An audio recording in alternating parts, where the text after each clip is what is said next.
Olá, pessoal. Meu nome é Júlia Almeida. Eu sou o William Lopes. E começa mais um episódio do Whycast. O podcast com jeitinho mineiro de entender os porquês da vida. E no episódio de hoje, nós temos um convidado mais que especial. Nós vamos entrevistar hoje o Hamdan, um árabe, uma pessoa maravilhosa. Be welcome to our Whycast, Hamdan. It's a pleasure to be here. Thanks for having me here in your wonderful studio and your very nice podcast. It's my pleasure again being here and meeting you, William and Julia.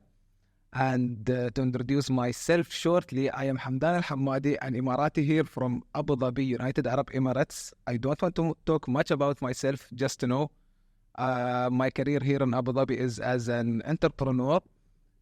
So today, my main job or my main conversation will be about sharing ideas and thoughts about Abu Dhabi, about UAE, and covering all the audience concerns and your concerns here in UAE, inshallah.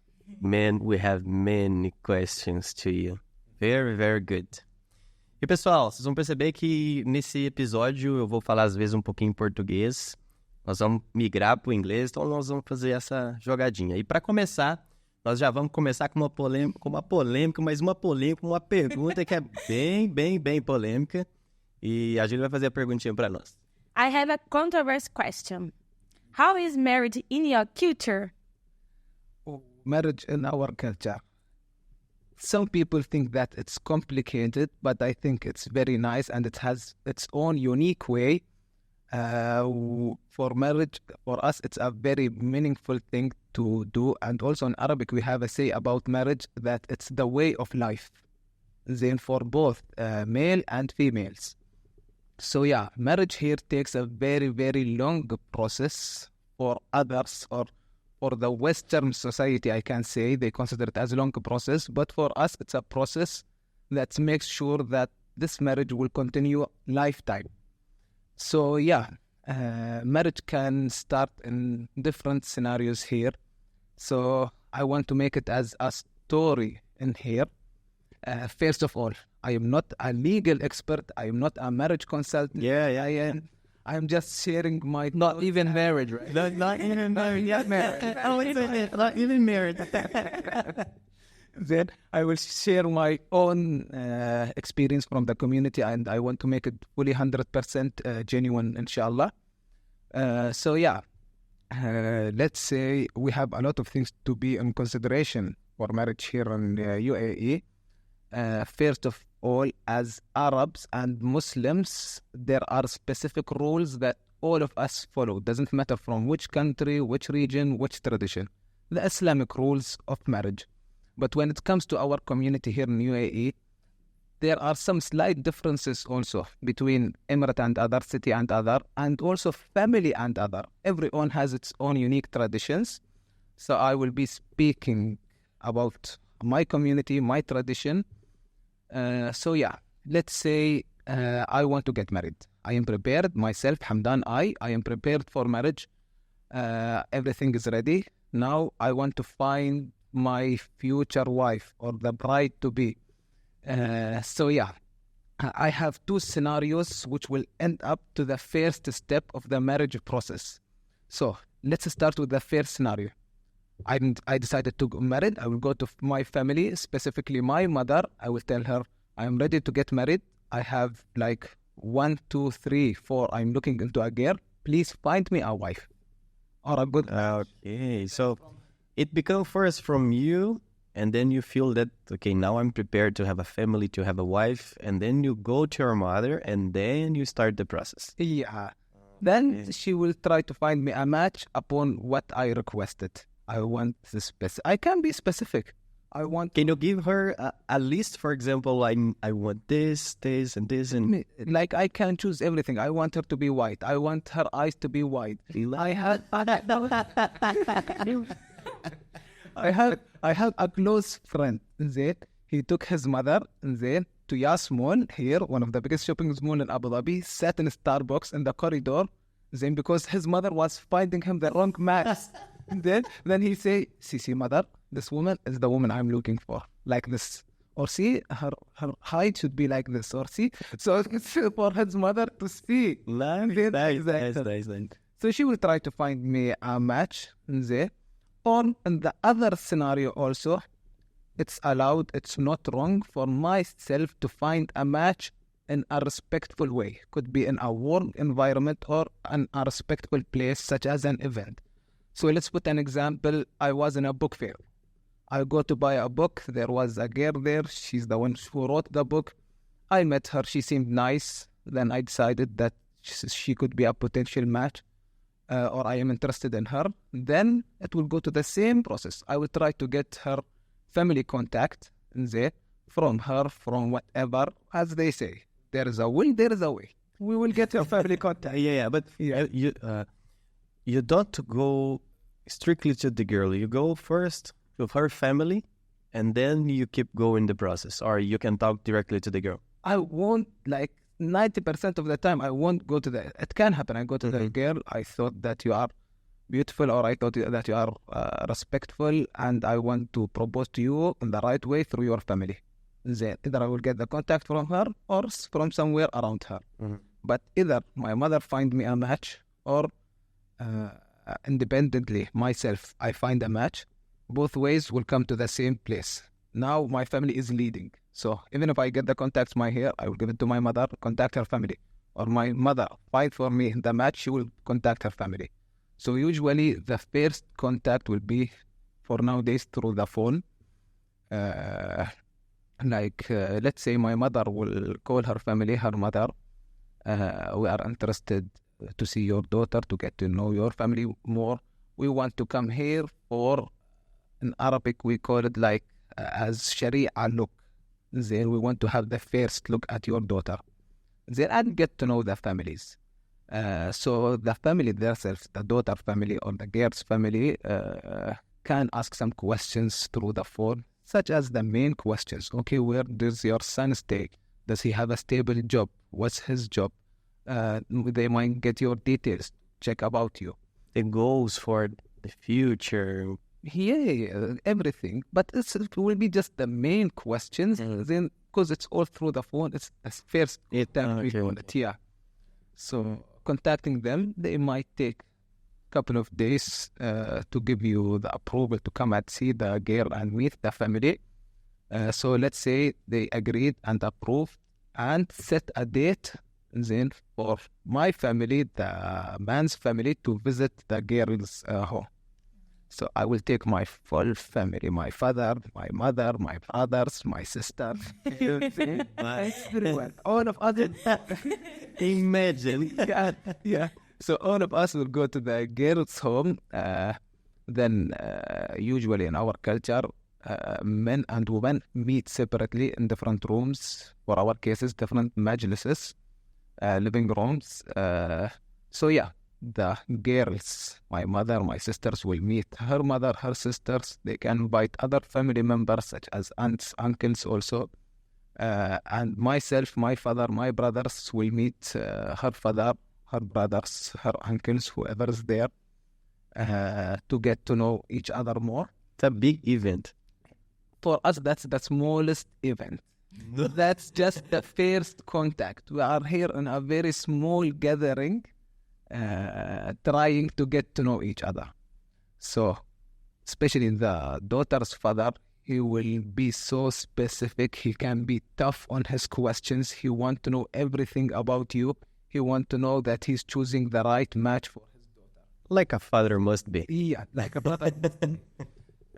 So he will be talking, he will be asking about everything from the smallest to the biggest, not knowing me, myself, knowing my family. We have a lot of problems that families get involved in their son's life or daughter life. So even he wants to know that your family are the right family. So yeah, after we have our talk with each other, get to know each other. One thing I didn't mention also, for this first contact or this first visit, that's from our tradition, to take a gift with you to the daughter's family. I would ask you about it because I've heard about it. Yeah, but it shouldn't be something expensive. It could be something as simple as chocolate. It's just showing value for that. And yeah, but now here is the most important moment. We get to know each other the father knew me, my family. We talk to the father, her brothers. On the other side, my mother is talking to the daughter and her family and everything. Now is the significant moment where me, myself, and the girl will meet in her home. There, so we'll say, Yalla, it's the time for the first look. It's the time. There, so they will choose a specific place where me, myself, and the girl will go and sit individually, separately, but it has to be, according to Islamic rules, that someone has to be near me. They will give us kind of our privacy to talk to each other, but her mother or her father In the same room? in the same. Okay. But they will give us our space by ourselves. Yeah. So yeah, this is, we call it as the first look. Me, It's important to mention because when we think, okay, everybody will be in the same room, you, the lady, and the mother of the lady, we think that we meet in a small room, but the rooms... it won't be a small room. Usually it's a majlis where it can be 7, 10, 15 meters of... Yeah, that's what I'm telling you. Because the rooms in every home, Arab homes, are very big. Big. We like spacious areas. Same our studio, right? Yes.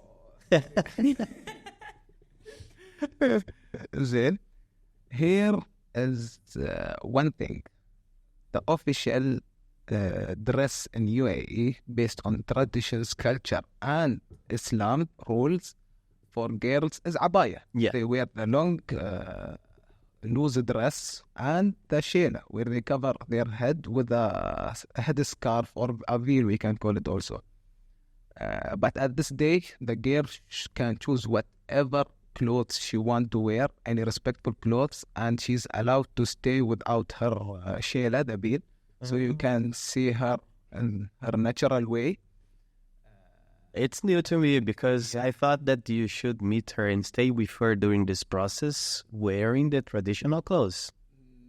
No, for Interesting. situation, she will be your wife, and you have to see her in her natural way and everything about her. Oh, nice. And at this moment, usually, like the girl, the bride-to-be, and the groom himself will be talking to each other, getting to know each other. They will have usually their time, 40 minutes, 1 hour, 2 hours, if it's needed, to ask about everything, like what's the future plans, what's here, what's there, the childhood, the family, what if I want to do this. Then, like, for example, as simple as some men won't agree that their wife works, but she want to work. Then, something as deep as number of kids. Sometimes a man wants 6 kids, but a woman wants 2. Sometimes a man wants 1. Sometimes a woman want 5, 6. So questions can get so deep to get to know each other. Something also very specific nowadays, also a question that very common that happens every other, gastric sleeve surgery or weight loss surgeries. Also, they care about it this day. In this day, you can talk about it and be very specific. Because this is something really specific in a man and his wife.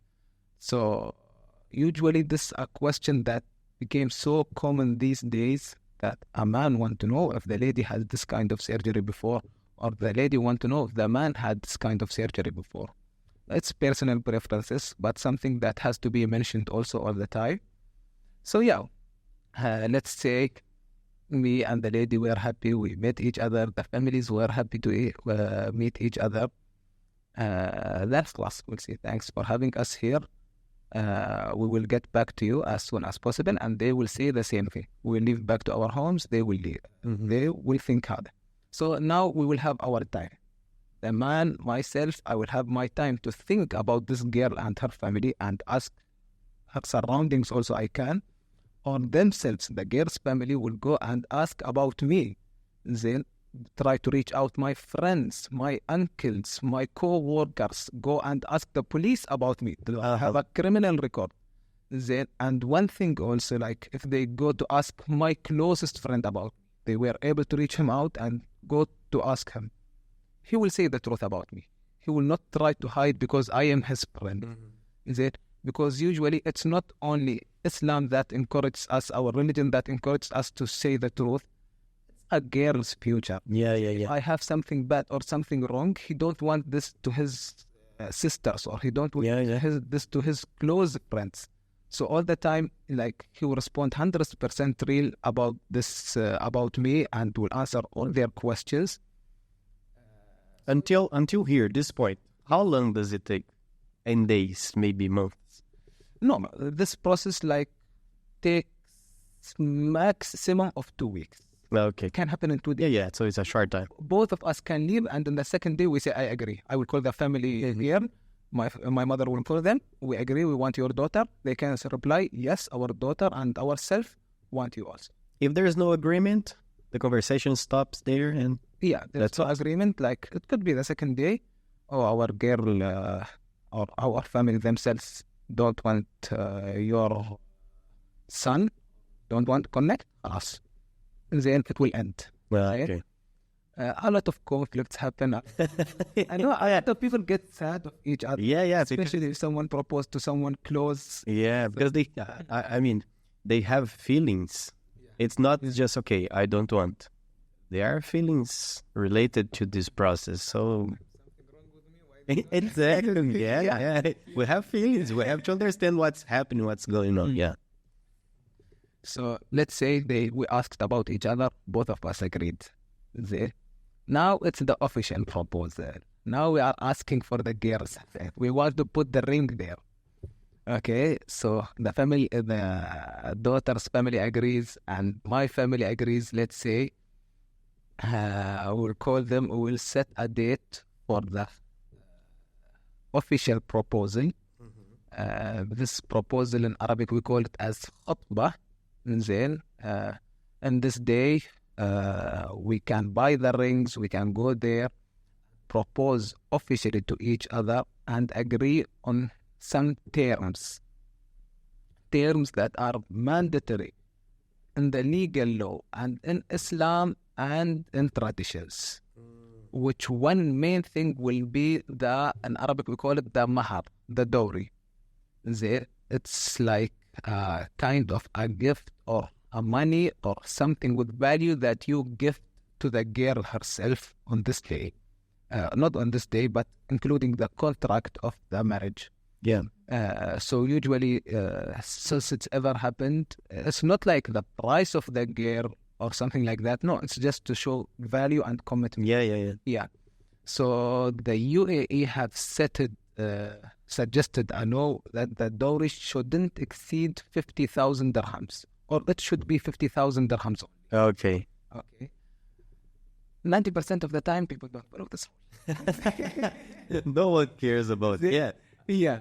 Because I've heard some people already told me that the price of the item, anything, a property or something like that, usually is very high. That's why.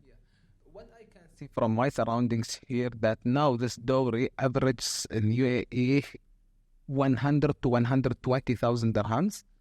But usually, and it's not that cheap to get married in UAE. No, this is just the dowry. This is just the money that you will give to the girl. There's tons of other things. But you can agree with the family. There are some families that, from my close surroundings, and one of my close friends, his family agreed on 5 dirhams only. And in the official contract, it was 5 dirhams.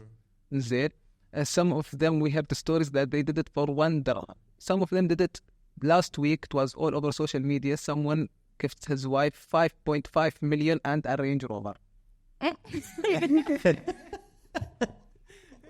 So these are things also. But on this day, we will agree on how much the dowry should be, the mahar should be, and other things such as where we will live, what kind of home, which city, this official things and value things here and there. Let's say we agreed on everything. It will kind of be of a very small celebration, close celebration. Here, more people can be invited from the family side or some very close friends. friends that are considered as family, we call them. Yeah. So خلاص, now we are officially proposed to each other. Do we agree on each other? And you have to sign a contract. No. Not yet. We still officially proposed, but not officially married legally. And Okay. Yeah. Okay. now, after this, we can take our time. 1 month, 2 months, 3 months to get to know the girl. Yeah, and even like here, marriage consultants and legal consultants and other religion scholars, all of them says, try to have deep conversations at this time to know, because we met before for 2 hours. Yes. 2 hours can't show everything. What if this girl have some specific things that you won't agree on, or vice versa also? I have some specific things that the girl don't like or won't accept. So here's the time to know each other. So if there's something wrong with each other, we split from here before getting things officially, before getting married, before signing the contract, before doing anything. Any step you can stop the process to say, Yeah. I don't want anymore. Okay. Like we will agree both sides, yalla, 1 month until the official engagement. Is it? In these days, it's recommended then to not have conversations over the phone. I have the freedom to visit her home anytime to talk to her. Okay, I can talk to her mother. I want to come sit with your daughter. Today I want to have lunch with her at her home. Then I want to come and see her at her home. And always someone should be near me. Near. I can't sit 100% alone. But we will get to know each other, everything. Let's say we still like each other, still want each other. Then 1 month has passed. Now it's the official engagement. Then in this time, the party will be bigger. Yeah. Now it's a big event. Some friends will be invited. A lot of family members will be there, from the close to the far friends. And a legal person from the court will be there also to sign the contracts. And usually 2 people have to come to prove your wedding. Like, for example, I want to get married. Then I can get my brother and my friend, let's say, to come and see the wedding, and they prove and sign that they saw me. They're signing this contract. So there is a signature to prove that you did your signature. Yes. So yeah, witness, right? Witness. Yeah, I think we have in Brazil the same. Witness. Oh yeah, Yeah. yeah. We have, Yeah. Then has to be witnesses there.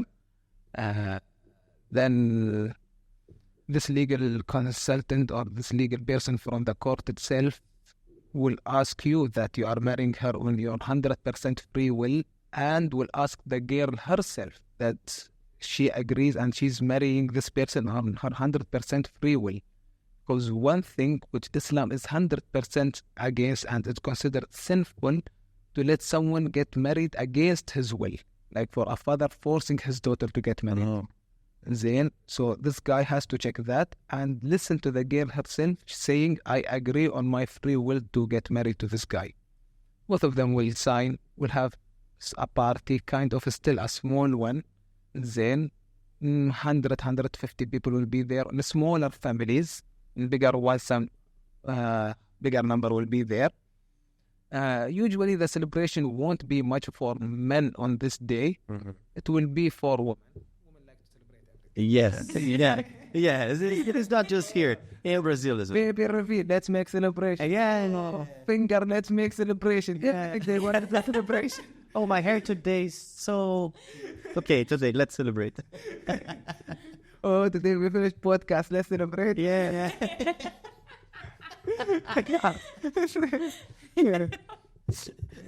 You see, she's laughing because she thought it. It's in her mind. So not all Brazilians like partying. Yeah. We like partying also, but in our own way. Yeah. Then, so at this day also you will have to pay the dowry or the mahar you agreed on. Let's say you agreed on 50,000 or 70,000, you will pay that. Plus you will pay another money for preparation costs. Okay. Man, so you pay 55 million dirhams plus a Range Rover, and now you pay the preparation. Preparation course. It's kind of. I was like, why this big preparation cost? But when I heard it from the girl's side, it's kind of makes sense. And then this preparation cost, like she's starting a new life with and a new family with a new man. So for girls, they say, "Halas, it's a new life. We'll change everything. Our full clothes set. We'll prepare ourselves from salon, from eggs, from whatever. Then we'll buy our wedding dress, do some special preparations here and there. So this also can range 50 to another 80,000. Then, so let's say average of the mahar dowry and the preparation cost will be 150,000. And from the culture and tradition itself, you have to give the girl some gold. Then, especially like it's a big necklace, we have a specific name for it. It's called like a shabka. So also you have to buy that. That's the minimum cost is 20,000-30,000. Yeah, man, that's very expensive. Números. Yeah. I don't know what to say, man, because Are you married, Hamdan? You're not married, right? Soon, inshallah. yeah, I think you have to get prepared, man. he already have the money. The problem now, The issue me and our producer was discussing yesterday to buy a new car. Always spend too much in cars. in the first gathering, he had to explain, do you like cars? If you like car, okay, we can keep going. Because I have many, and I will change them, I will sell them, I will buy them. So yeah, the official engagement, we are officially then husband and wife. Khalas. Some people end it at this point. Khalas, he will announce it and then gather everyone in this engagement and take your wife and go home. And then, but that's 10% of the people or less also. And then here it's like now it's part of the tradition also, which is making a very big, huge wedding, invite the whole world to it. To celebrate. Yeah. And this wedding between it and official engagement, which is in Arabic, in Emirati Arabic we call it milja, but a very known word around the world, around the Islamic world, they call it عقد النكاح contract. And then النكاح is خلاص official engagement. So legally I am married and now everything is online. I can go to TAM here in UAE, download my marriage certificate and خلاص. Wife and husband. It is, but usually I told you 90% of the time she will still stay in her home and still I will stay in my home. But here we'll have like our 100% freedom to talk over the phone. I can come every while and other take her out for dinners for her. She's my wife. But we wait until the official wedding happens, the wedding celebration. Too much waiting. Now we agree on another 1 to 3 months between this engagement contract and the wedding. Let's say we agreed after 2 months. Okay, she's already your wife now. Yeah. You are engaged. Yeah. But you still have another contract to, let's say, to close the process. No, all contracts are done. Okay. We only have the wedding celebration. Okay. Yeah. Okay. You don't take her with you to your home until we announce it to everyone. Okay, but it takes so long because in Brazil it usually take maximum 1 week. We got married in the same day. We signed the contract and had our celebration in the same day. I told you, we can finish it. We can celebrate a small celebration, the marriage contract day, and khalas. But usually, it's culture thing and tradition thing to do the wedding. Now it's the real money spending time also. Extra money spending. And now is the celebration itself. Yeah. Then, see, one thing that have changed over the past 10 years, UAE especially, not around the world, that men celebration, now it's kind of without cost. Then, because now it's became very simple.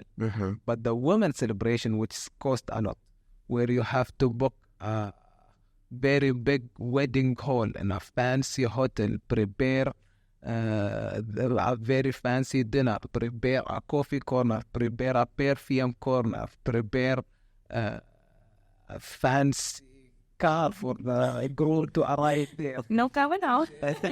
Yeah. Let's go to the cafeteria, right?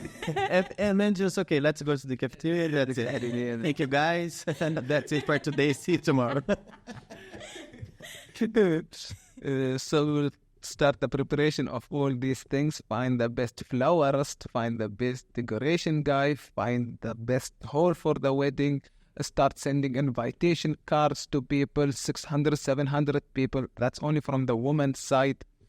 It's so... Sometimes it reach over 1,000. 1,000 people. But you know, if you imagine it, like for myself, I will, let's say I will invite only my close people. Yeah. Then I have my co-workers, 15, 25 people. I have my friends, 20, 25 people. I have my family, another 40, 50 people. That's only the close people, 100, 120. Yeah. What? Yeah. Invite everyone you know.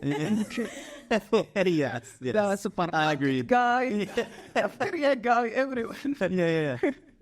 Okay, I'll get married. Please come. You see someone straight on the street. Okay, let's go. I'll get married today. Let's go there. It will be fun.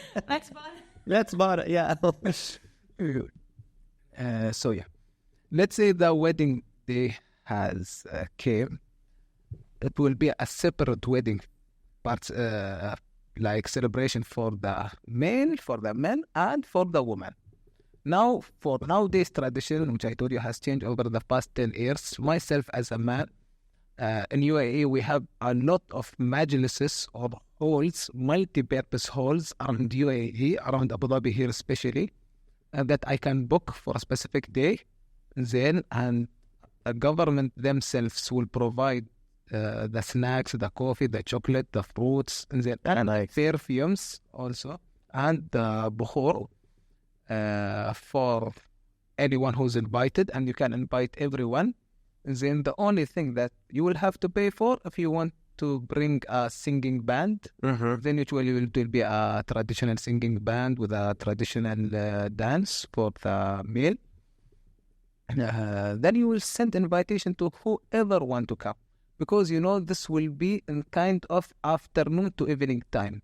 4 p.m. to 7 p.m. maximum, 3 hours. You will stand there. Whoever want to come and congratulate you and say hi to you or wish you good future will come say hi. Stay there for 15, 20 minutes. Have pictures with you, dance a little bit with you, and leave. Khalas. Some people might bring gifts on these days also. It's kind of the tradition for people bring gifts. Something small, something big. Depends on what they want. So it's a 3-4 hours things and khalas, ended. Everyone knew that you are getting married. You invited everyone. You didn't spend much. The maximum you will spend 10,000, because usually after this day you will like khalas, you finish your celebration in this kind of multi-purpose hall or the majlis we call it. You will go back to your home and you and your family only will have dinner together. Then, so it will be kind of not, you won't spend that much. I told you like average it will cost 10, 15, 20,000 maximum, depends on how big you want to bring, what kind of band, what kind of dinner you want to bring, or everything. There's no hall rent, no snacks rent, no nothing. There's something very simple and very nice, and everyone will get to come and congratulate you. But now here we come to the ladies' night, ladies' celebration. It could be in the same day, or usually now people prefer to do it on the second day. Okay. Like let's say male celebration Saturday, female celebration, let's make it on Sunday. Sunday. Yeah. Then how it will happen? Usually it's night time. It starts after 7:30, 8 p.m., sometimes 9 p.m. also, and stays until 1, 2 a.m.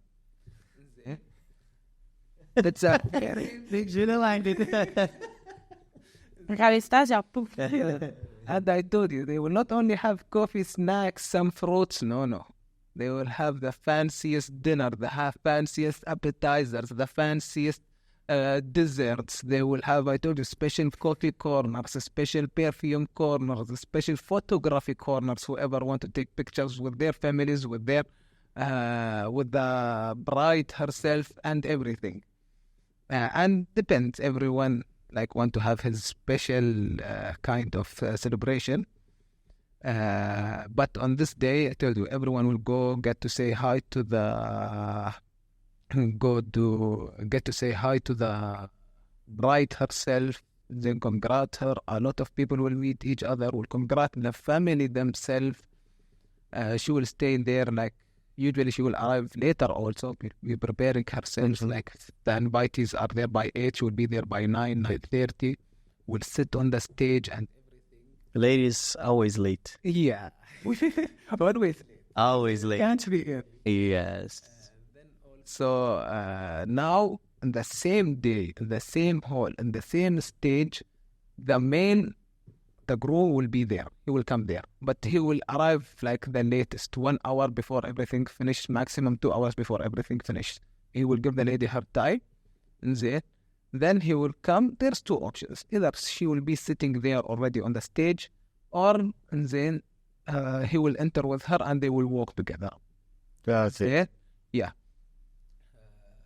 So let's say the man at the end of the day, 1-2 hours before, he will go enter there, sit with the brides, catch hands, give each other cake, cut the cake together. There will be a 7-floor cake around there. No, before it used to be like a lot of people are. Yeah, because you have many people participating of the celebration. Makes sense you have a big cake. One thing, now people started realizing more. Yani before, like there is already desserts and other cake that are people eating. This is used to be for show. Mm-hmm. Now it's still for show there, just to have a 6-7 story big cake.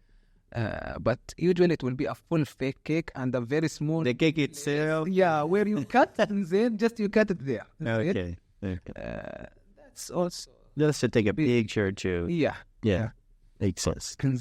Then also all like from your ladies, the ladies in your family, such as aunts, and from the bride herself family will come to congratulate you, kiss you, hug you, everything. And then until then, he will take your wife. Finally, you are together. Finally. Now we are married. And I can say 70 to 80% of the people in the second day, like this night, you finish the wedding, second day, Habibi honeymoon starts. So that was the moment to enjoy. The honeymoon starts immediately, second day after the wedding. It used to be common that the honeymoon is 1 month. Even in Arabic, we don't. 1 month? Yeah. In Arabic, we don't call it honeymoon. Then we call it honey month. For real, it's honey month. Honey month. Oh. É tipo, a lua de mel é o mês. É o mês inteiro de lua de mel. Month. Yes. É lua de mel. É. Honey é mel e month é... Antes. Tá vendo? E não mesmo de She's complaining 1 month of honeymoon because we didn't have 1 month honeymoon. You will have it soon, inshallah. Yeah. I split it. I split it. Yeah, when we One installment, second installment, third installment. But with the financial situation nowadays, it's very rare that people can cover for 1 month. 1 month? It's like fancy place because, especially for us here in the Middle East, it will be either Europe or somewhere around Europe or Maldives or island around the world. So I can say it ranges between 12 to 20 days maximum. So in the honeymoon, you usually travel abroad? Travel abroad. And then you will go there, get to know, like, take everything from work, from commitments, put it behind your back, and it's time to enjoy, to spend time together, to get to know each other deeply on a daily basis, live together. You never lived together. These 10 to 15 days will stop life, stop other commitments around, stop getting work phone calls, stop like getting annoyed by anything around your surroundings. Answer your phone callings. So I will put your phone on flight mode. No disturb. No, this time I'm with my wife now. So yes, after the honeymoon, now happily Now married. married. Yeah. Okay.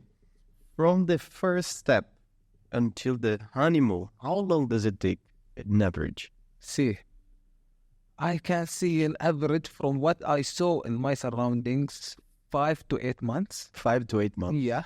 Some people can finish it in 1 month. Some people take longer, 1 year. Yeah. Yeah. Because in Brazil it's different. We have some people that get married maybe 6 months after to meet each other, like me and Julia.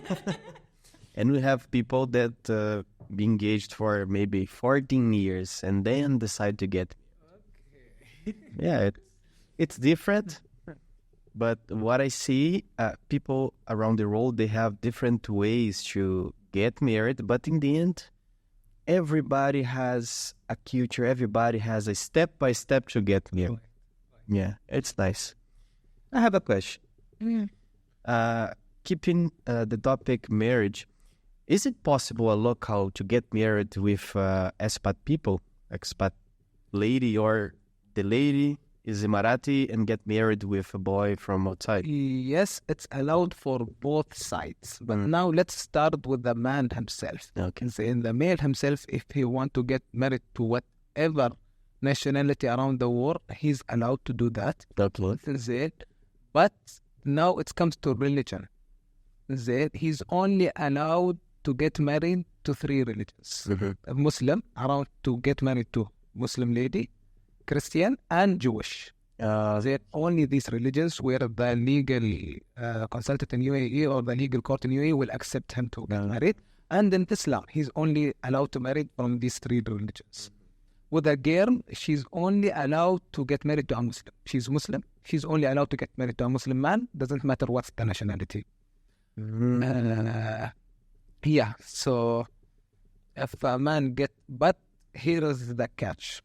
If a man wanted to get married to a lady that's not local, not Emirati, he will lose a lot of benefits. Because here... You mean benefits from the government? Yeah, government encourages marriage so much. And they have tons of benefits that you get if you want to get married. Let me tell you about some benefits. Like if I get married, then the government will give me 70,000 dirhams, like this, cash, after the engagement. After the first engagement? After first we propose and the engagement, where we sign the contract, I can ask for the 7,000 dirhams support. Then I can ask for 150,000 dirhams loan over 10 years with no interest. And this loan, after 5 years, we are still married and we have 1 kid, they will drop 50,000 dirhams of it. You pay just 100? Yeah. We will just continue the rest of the 100. You will get some amount for rent, for like home rent for 2 years, 70,000 per year, for your first 2 years of marriage. I told you we get a free celebration hall for parents. If I got married to an expat, I will not get that one for free. So they try to encourage you. They will give you a lot of benefits, but you have to get married to a Emirati lady. But yeah, even about a girl herself marrying an expat or a non-Emirati, she loses a lot of benefits because her husband won't get the Emirati passport or Emirati nationality immediately. He will get after. Is it possible to get? It's possible. But after long years, after they have kids, and all the kids are over a certain age, 18, 21, and no one with a criminal record, everyone is good, then they will give her children the Emirati passport and the husband also. But it takes time. It takes time. Some good... Even for the children. For the children also. They will not get it immediately. So... Abis. It comes to my mind another question. but it's for another podcast. Because if the children they don't get the passport, they will get the passport from the father. Yeah, From the he will get a father. passport from the father. Yeah. Whatever his nationality is. But one thing, in 90% of the cases and times, this person, whatever his father nationality and whatever is his passport, if his mother is Emirati, in all the main sectors, he will be treated in Emirati, such as healthcare, such as education, okay. such as... You don't lot of have the benefits. passport, Yeah. but Yeah. they still have the benefits. The benefits of an Emirati. Okay. Yeah. It's just a formality until reach that age and filling this criteria to Yeah. get the passport. And one thing extra also, like every man here in UAE, after he get married, then the government will give him a house also. Then a home. Depends, either you have two options, depend on your salary range and how high is it or how low is it. Either you will get like ready home, or you will get land and some interest-free loan to build this land. Okay. Then, so it depends on what your financial situation is. But in a case where Emirati lady marries an expat, she herself will get this home. It will be under her name. Under her name. Yeah, she will get it also. Question. Tristan, do you have a question? No. No? I have one. You have one, Luis? We're talking about marriage. Yes. And as far as I know, a man can get married to more than one wife. So I want you to explain that. That's going to be very interesting for Brazilians to hear. Just to be clear, I just have one wife. I don't want to have another one. Because eu não quero ter outra esposa. Eu não entendi, eu tô te olhando. I guarantee. Okay. Yes, in Islam, you can, as a Muslim, you can have multiple wives, up to 4 wives as maximum. But this have a lot of roles and responsibilities. You can't just come and say, I want to have fun, let me go and have 2 or 3 wives and play around. No, it doesn't work like that. Some people do it like that, but they are considered as sinning. Then they are doing a haram. Because you are not treating them equally. Islam has a lot of deep rules. If you want to get married to multiple wives, you have to treat them equally, emotion-wise, support-wise, and financial-wise. But even when we come to the reasons why you should get married to more than one wife, in history and tradition times and older times, there used to be wars, there used to be fights, there used to be a lot of problems. So a lot of women go missing their husbands. So they became widows. Okay. Or they have, they will be with 4 or 5 children, and now her children is orphans. They lost their father in a war or in something. So this is one of the reasons that people in history used to get married to more one wife, to take care of a widow or an orphans also.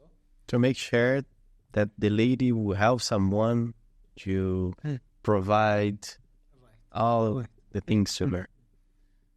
But even there are a lot of like personal things, such as like a lot of men, like if for fertility reasons, if the woman can't give birth to children, and this man wants children, but he still loves this woman and want to stay with her. So her choice will be to go and get married to the second wife. Then, so for this kind of reasons also. Some other reasons in some cultures, some people want to have big families, such as 15, 20 kids. Yeah. Kids. I have like 2 close friends, 3 there. Close friends, one who have 22 brothers, one who have 40-something brothers, and other who have 30-something brothers. Eu tô vidrada aqui. Yeah. 22 brothers. Yeah. Imagine, 22 ties. No, I have a friend, his father passed away 2 years back. Then he met all his siblings in the father like death ceremony. Mm-hmm. And said, he didn't know, oh, you are my brother. Hi, nice meeting you. They are 36, 37, something. 36 siblings. Yes. Out of 5, 6 wives in total. But you can't have more than 4 at the same time. Not officially. not official. Like you are married to 4, then you divorce, get one. Yeah. So, actually, you can stay married with 4. Yeah. And you can get divorced with some of them. And okay. So you can win a huge family. Huge family. Imagine, let's have just a lunch on Sunday with the entire family. You have to book a venue. The Viking tables, this big. Yeah. The king sits in the center. Please. A table for 36. That's why the Arab homes, they are huge. The rooms are big. Makes sense. And sometimes the family lives together, everybody together in the same place. But see, at a point, like I can say in the past 10 years in UAE, before people was like having big number of kids, like 10, 11, 12. My father himself, he have, like I can say, 10 siblings. And then my mother herself, another 10, 11 siblings. Myself, I have 4 siblings. So numbers was getting closer, lower and lower, until nowadays people start having only 2. Only 2? Yeah, because what kids require? They require money and time to take care of and raise them. Yeah. And financial situations are getting harder and yes. working hours are becoming like crazy. Yes. So people start having this low number of kids. But the government here in UAE want to encourage again the idea of having more kids or multiple kids. So just now, this September, so 2 months back, they started a program to support having extra kids if you want to have. Like I told you, if you get married, you will get a land and you will get a loan, let's say 2 million dirhams, to build this land. Then they say, okay, if you get 4 kids, we will drop some percentage of this loan, which is some good percentage out of this loan. If you get another, the 5th kid, we'll drop more of this percentage. If you get the 6th kid, we'll drop some significant amount of this loan. As much as you have, more they will drop from your right. But now also, like in older days, I can say, women used to have a full time taking care of their kids. But nowadays, all the women are working. And some harder jobs and some long hour jobs. So even the government provided a program to extend the holiday days after a woman give birth, and a special team, especially when it will be the first, second kid, to come to her home on daily basis to take care of her and help her with, especially when it's the first kid. And even later on, after she go back to her job, she can request a team that can come and take care of her kids at home also. So now they are making a lot of benefits to support, to have again more number of children and kids, and to increase the popularity here in UAE. Man. Okay. A question based on a man that has more than one wife. I see here in UAE in many places 4 homes, same structure, same color, same size. Is it related? 10 to 20% of the time it's related, but mainly that's for another thing. And then a lot of people, a lot of fathers have a tradition that they want to have their kids closer to them. So like a father want to build a home and he have 3 boys, 3 kids, and he will build 4 homes. They build 4, 1 he will live in it with his children, 3 will rent it until his children get married, and he will let his children live here. Sometimes it's like, okay, I want my children to be closer, I want us to be like a family all the time, connected together, say, meet on daily basis. So that's the reason. Mainly fathers will build homes for their children. Interesting, because we see in many places homes, they are very similar. Yeah. So it's either related to the more than one wife and the family together. Yeah. Okay, interesting. Also, one extra thing, I mentioned that everyone who want to get married here in UAE to a local, he will get 70,000 dirhams. This 70,000 dirhams, you don't get it immediately. You and your wife have to attend a consultancy course there in one of the biggest hospitals here in Abu Dhabi, in Cleveland. They do a program there to make sure that both of you fully finish this course and know how the marriage life should go on. So that's something to encourage you to attend this course to know how, like... This is after they get married. Yeah. After they get married, then from the first engagement contract, now you want to get this 70,000 dirhams, you go and attend this course. In Brazil, you have something similar, but actually this kind of course happens before the marriage. So you get this kind of training and then you get married. Yeah. And also one thing that's mandatory before the signing the contract, just remembered it, the man and woman have to go and do a full health checkup. It's part of the documents required for two reasons. One reason is to check any genetics problems there. Because one thing here in UAE, we have like a lot of closer families getting married to each other, cousins and those kind of things. So they want to make sure you don't have any genetic sicknesses or something that you are carrying on. And one thing also we can say for like STDs, STIs, sexual transmitted infections and this kind of things. So this kind of document is mandatory. It's mandatory for signing the contract. Makes sense. But makes sense here, but in Brazil it's weird. Yeah. If someone, maybe you want to get married and you ask someone to make blood tests and many things to make sure that you're not sick or have I think a disease. Rare for you to get married also to closer family. Yeah, because here makes sense, because Emirati people, I don't know now, but you are not a big population here in UAE. Yes. Like in Brazil, we have 209 million people. Around almost close to 2 million. 2 million. Yeah. Nice one. Perguntas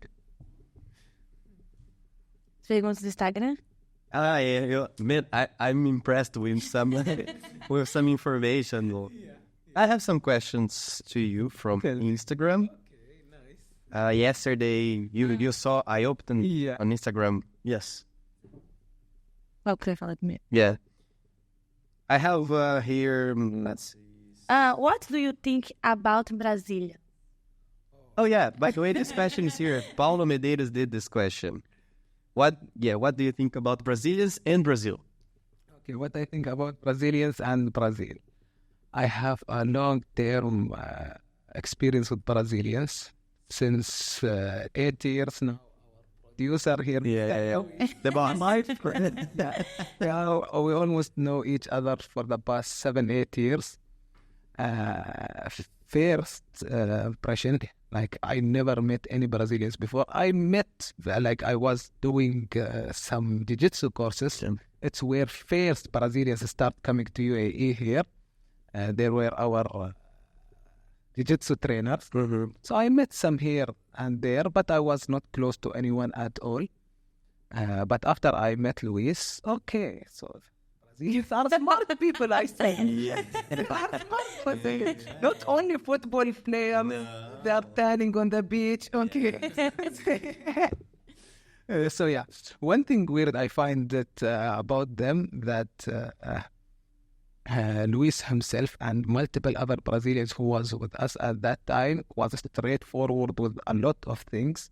And for us, we like to make the sentence nicer and put flowers in it. This is what a hurting sentence. Then deliver it to you. Yeah. But no, that's not in their case.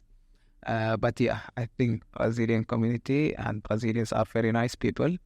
I'm in the process to learn Brazilian Portuguese now. Yeah, it's very hard. I learned 2 words since the past 8 years. Hard, man. Arabic's hard. 3 words I learned. Agora, bom dia, and como vai. Man, you can survive in Brazil. Yes. Unless You have the full pack to give him, bro. Yeah. A Brazilian pack, it's yours. I was trying to watch your podcast. I put the auto translation from YouTube itself and keep trying to catch the words, but it's not me. It's language itself. Me, myself, I am not that good with learning new languages. Yeah, but it's Arabic hard. and English is more than enough. It's covering the things for me. But yeah, inshallah soon. Yeah, let's go. Enjoy it. I'm sure that you enjoy it. You have to go with Luis. Luis always provide nice experience by people that go there. I have another question here. There's one that I have to make it.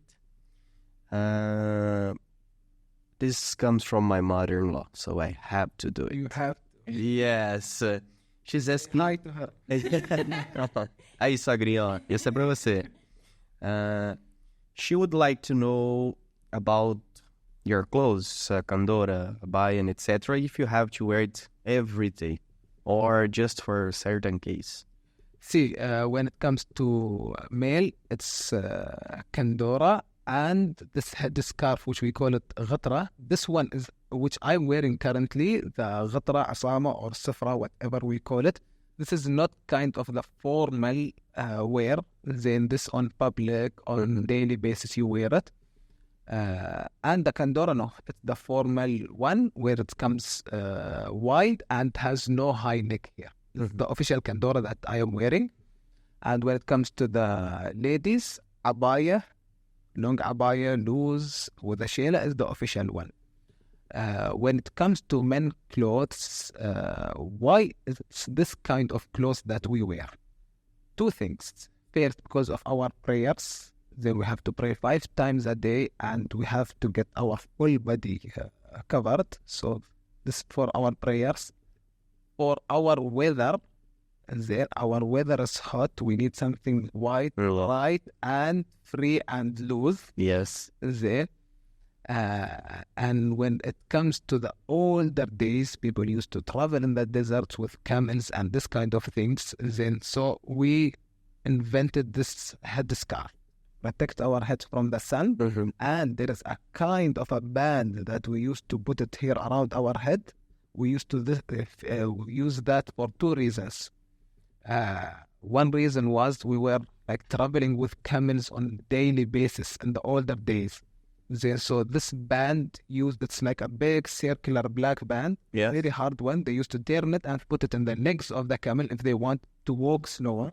Oh, This was multi-purpose. nice.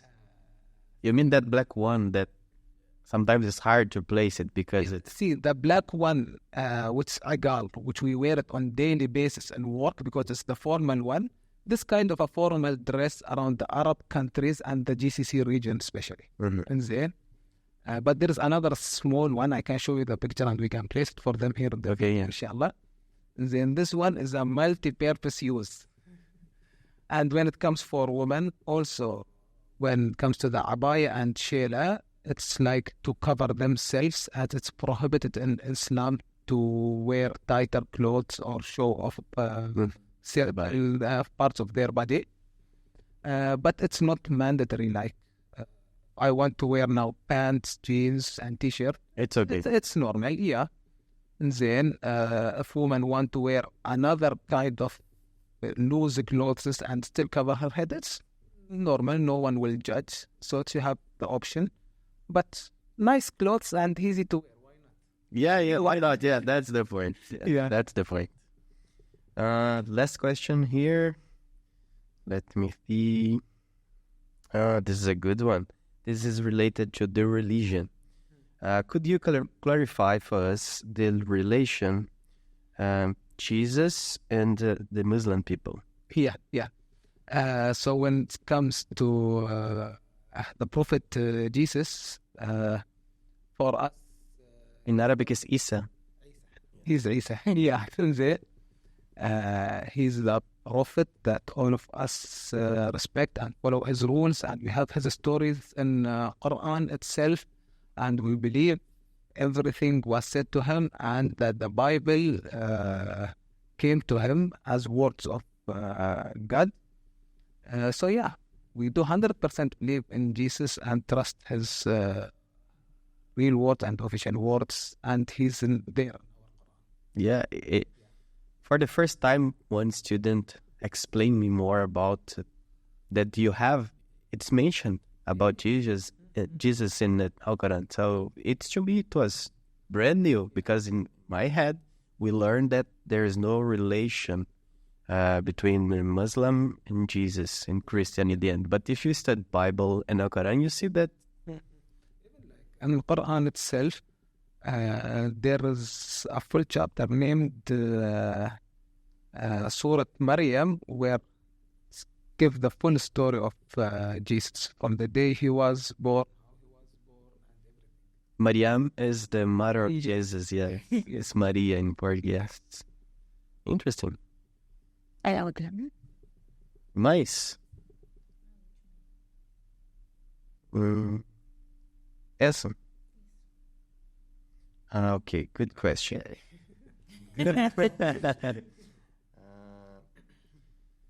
Two points in Arabic culture related to respect each other, respect, especially with the ladies. I will give you my example related to this question.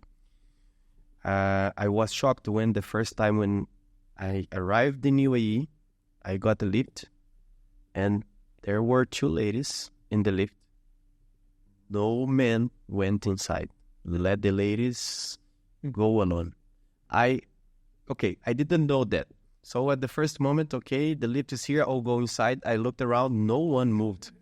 And then, I'll stop. There's something happening here that I don't understand yet. But I realized that you respect a lot, especially the women. Explain to us. Women, they are our sisters, our daughters, our mothers, and Islam, culture, traditions, everything encourages us, and we are raised on respecting women and giving them all their rights. So from the simplest thing, as you mentioned, like we respect their space, we respect, like if you can see around, if someone's knocking and a group of ladies come, they will try not to look to them directly in the eyes, they will look like down.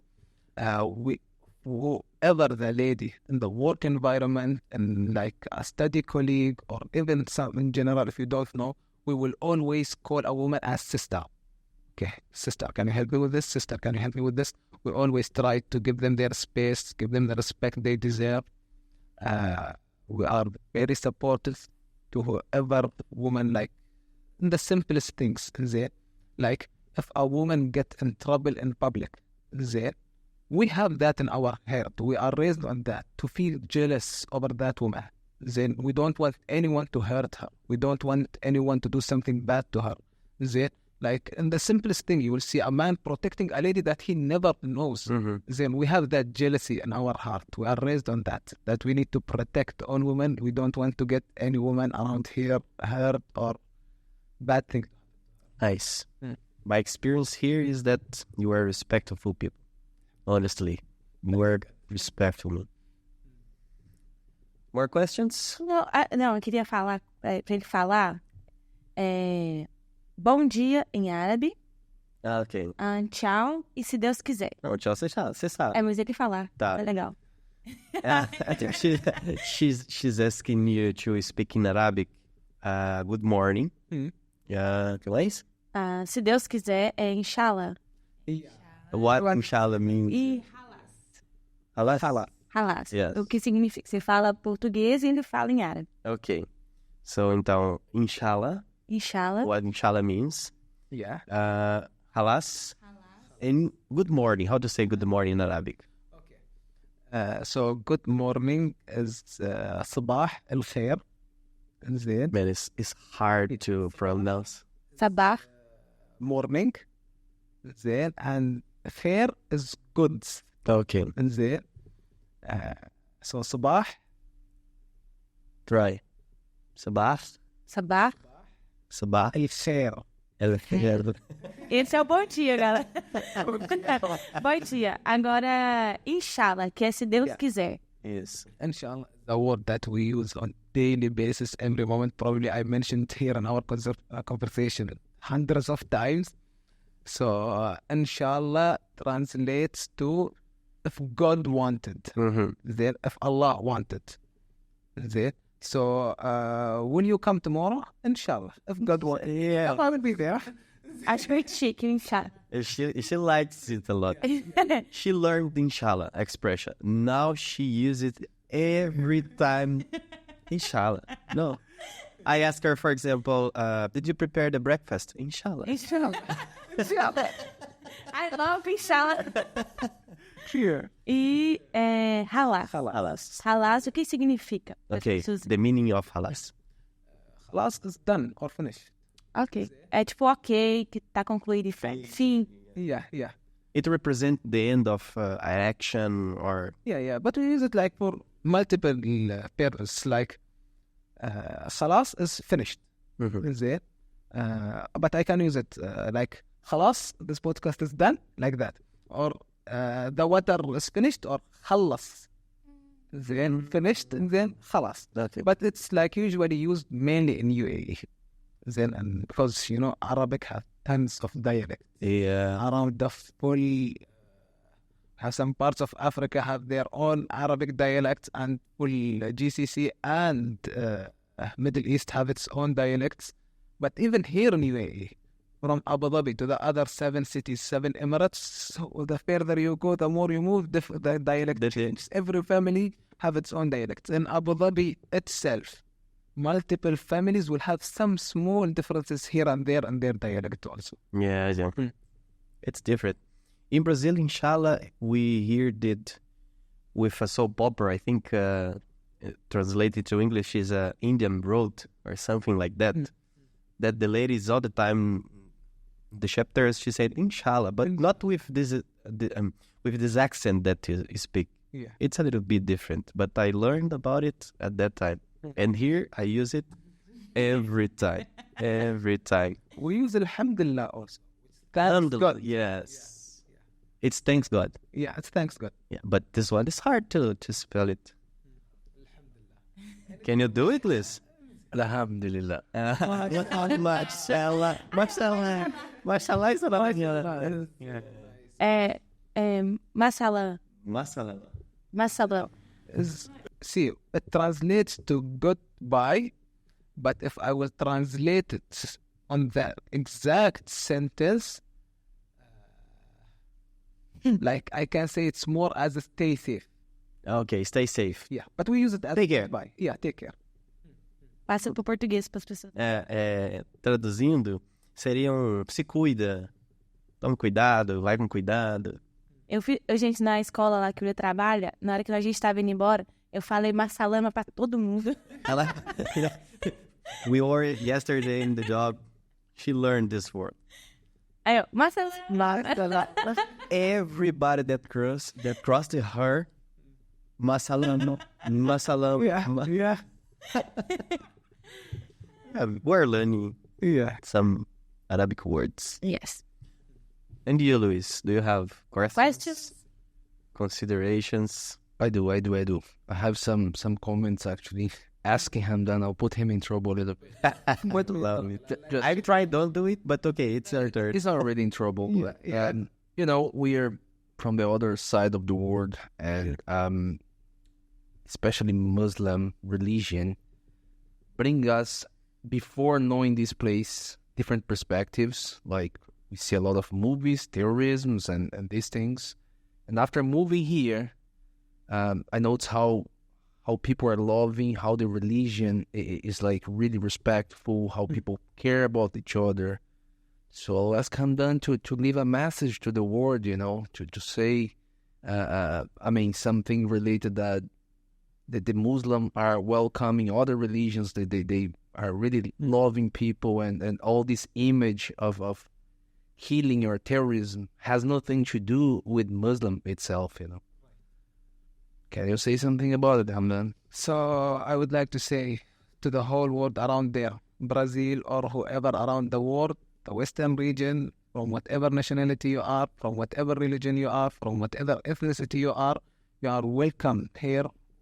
Personally, if you reach us out, we will give you a very nice tour around UAE, but it's not only the UAE, it's the full Middle East region. For us as Arabs, as Muslims, we like to know everyone. We are open to know everyone. We like to have different people around us. Even nowadays, I think this image start clearing a bit out of what media is sharing. We can see a lot of vloggers, Americans or Europeans are not coming to GCC. GCC, alhamdulillah, thanks God, now it's having its own reputation around the world. After we had Expo here in Dubai, a lot of parts of the world came and visited us and knew the real Arabs and the real Muslims and how they are welcoming. Qatar has the World Cup last year, yeah. So yeah, now people started knowing GCC and everything. But even, I'm not talking about GCC. We have a lot of tourists from other, they even started going to Iraq. They are Arabs, they are Muslims. It had a very bad reputation. It was in a war at some point. We are not political people, leave that word on a side. But now, alhamdulillah, things are getting fine around this region, around the Middle East region. A lot of countries are being fine. I can see a lot of vloggers in YouTube are going there and showing how people are welcoming. A lot of people mentioned from the first day we entered this country until the last day, we didn't spend every one dirham. Everyone was welcoming. Everyone invited us to stay at their homes. We never paid for food. We never paid for anything. So yeah, I think now this mentality is around our people. You are welcome to come here and visit the GCC, visit the UAE, visit Abu Dhabi, and we will accept you with our big hearts. Yes. It's totally true. I agree 100% with you, because my feeling is I'm home. I feel home. In the beginning, I was a little bit scared. I will not lie to you. But after meeting especially local people, my student in university, now I can say I feel at home. I feel that, I told you, man, you are supportive. You stay all the time with us. You support us with the tasks, with the culture, with everything. You are interested to learn more about us as we are interested to learn more about you. So, yeah, it's been a nice experience. Yes. Tá gostando? Yes. Estou. Yeah, we are enjoying it a lot. Mais perguntas? Não. More questions, Luis? Thank you so much, Hamdan, to come to Whycast. Pleasure. I have at least 8 more questions to you. We just covered one topic here at this podcast. You have to come more, man. Thank you. Very nice. Thank you so much. And that's it. E é isso, pessoal. Espero que vocês tenham gostado desse episódio. Foi muito especial pra gente. E... Como dizer? Bye bye? Bye bye. Não, em árabe. Em árabe é... Eita. Inshallah não, se Deus quiser. Masalam. Masalama. Thank you. Bye bye, galera. Very nice, very nice, very nice.